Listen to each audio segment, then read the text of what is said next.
Հայաստանում քննարկում են ռուս-թուրքական լարվածության հնարավոր հետևանքները։ Թուրքիայի հետ մեր երկիրը չունի դիվանագիտական հարաբերություններ, ունի փակ սահման ու պատմական տարածքային վեճ։ Ի հակադրություն սրան Հայաստանը Ռուսաստանի դաշնակիցն է, այստեղ է գտնվում ռուսական ռազմական բազան։ Հայ-թուրքական սահմանի անվտանգությունը ապահովում են ռուս սահմանապահները։ Չնայած այս ամենին, փորձագետները կարծում են, որ Հայաստանը չի ներքաշվի ռուս-թուրքական լարվածության մեջ։ Ճիշտ է վարվում, որ որևէ հայտարարություն չի անում եւ շատ կարեւոր է, որ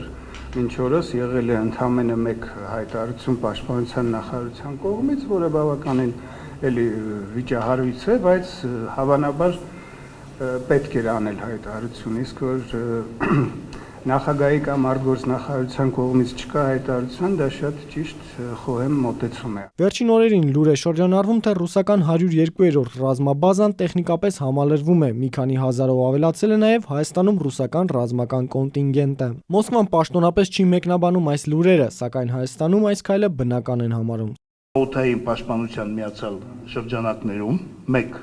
դա իրականացվելու է եւ այստեղ բերվելու են նոր համակարգեր։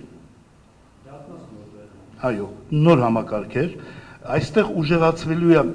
օդային այդ բաղադրիչը, այստեղ բերելու է ուղղաթիռներ մի 24